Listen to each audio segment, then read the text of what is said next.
Hi,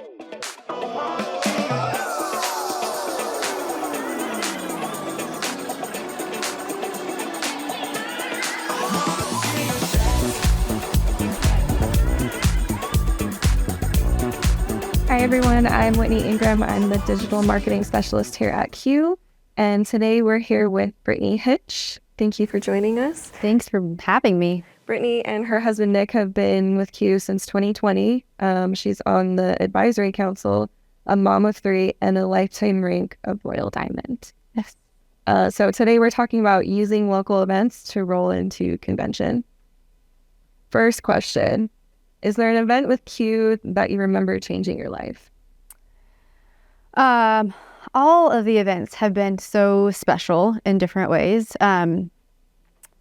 I honestly think my first convention was, I think a lot of people would probably say that, but my first convention in Q really showed me how different it is here, but 2, painted the bigger picture of what's possible, what people were doing, the fact that there was actual skill set training and not a bunch of hype, and love John Maxwell, but it wasn't John Maxwell's training on the stage. It wasn't a hype show. There wasn't surprise products.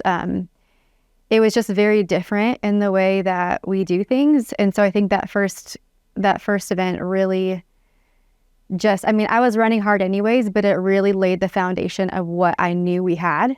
I also think that as far as events, I don't know if you would classify like Silver Summit as an event, but I think my first Silver Summit also was really pivotal in not only my growth, but then the growth of what we have built. Just knowing how, that it's a non-negotiable. Once you get people up to the lodge, game over. Everything changes from there. So I think those 2 firsts are probably it for me. So for local events, why are you so invested in those? Well, gosh, I'm very coachable. I'm a student forever. And when I came here, I wanted what the leaders that had gone before me had, right? They had done it, they had built it, and I wanted to do what they had done. And I'll say specifically, Brandon Stevens, he was doing events in Dallas, I don't know, maybe every month at that time in that season. And it was like this well-oiled machine. And I knew wow, if I want what he has, or if I want to do what he's done, this is how he's doing it. This is how he's building it. And, you spend 5 minutes with Jake and he'll tell you it's in person. When we went through, am I allowed to say COVID? It'll get beeped out. When we went through COVID, we were all so isolated, and I love social media as a tool, but there is something so special about being with people. So when I saw what he was doing, I went to one of his events. I think I was 4 or 5 months in, and I took notes on everything. I picked his brain, and I was I'm going to duplicate this. I'm going to replicate it, and I'm going to take it back to Nashville, and we're going to do the exact same thing. And that's what I did. Mm-hmm. Strategically, what is the difference between a regional event and your throwing and a company convention?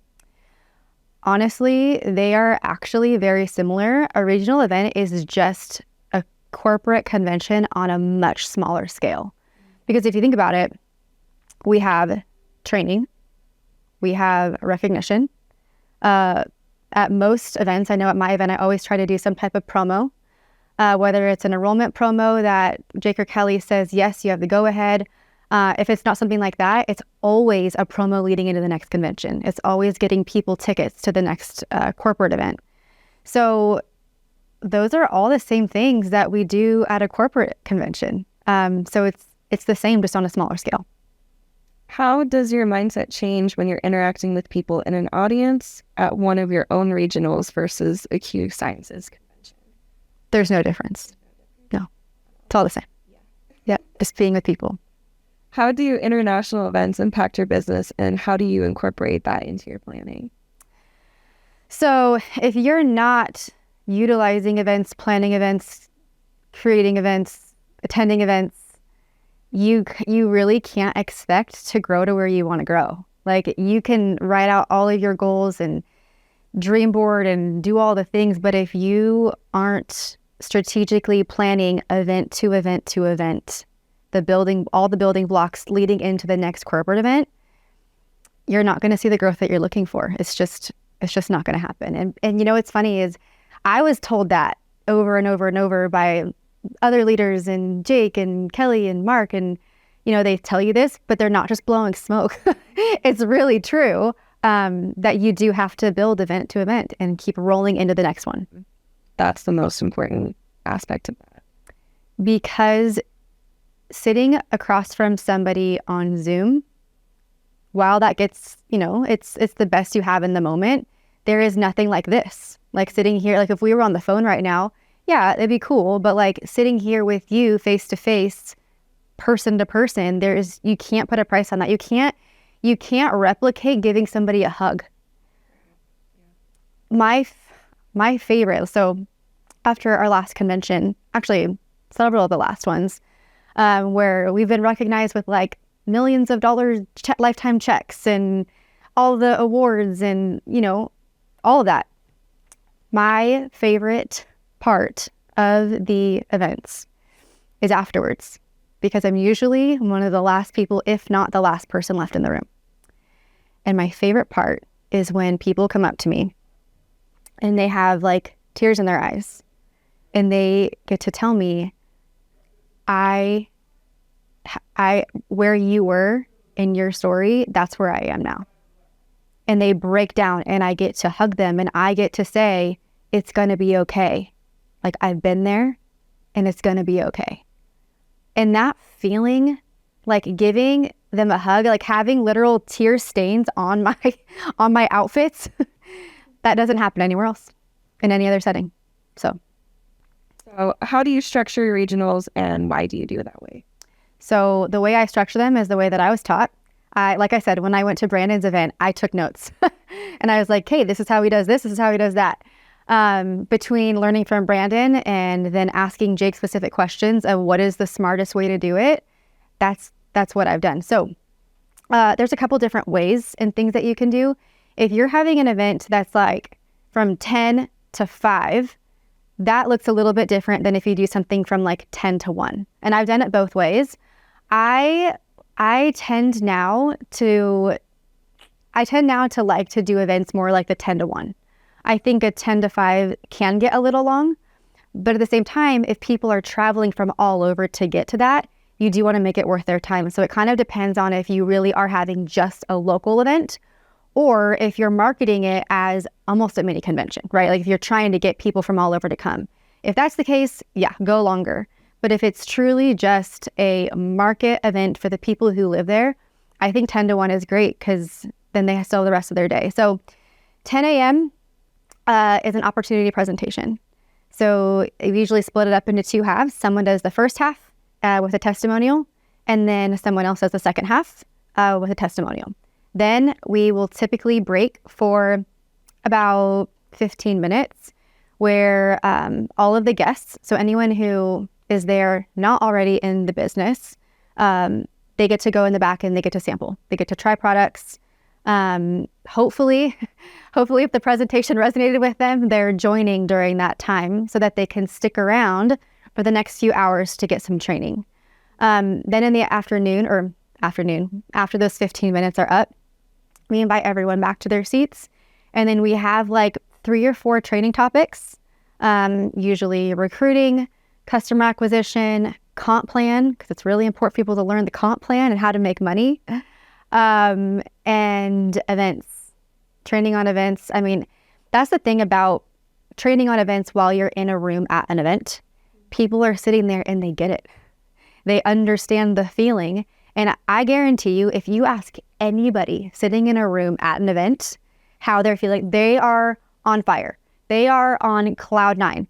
They feel invincible. They cannot wait to get to the next event. So then what do? We pass out forms to get them tickets to convention, usually with a discount, so that it's even more incentivized.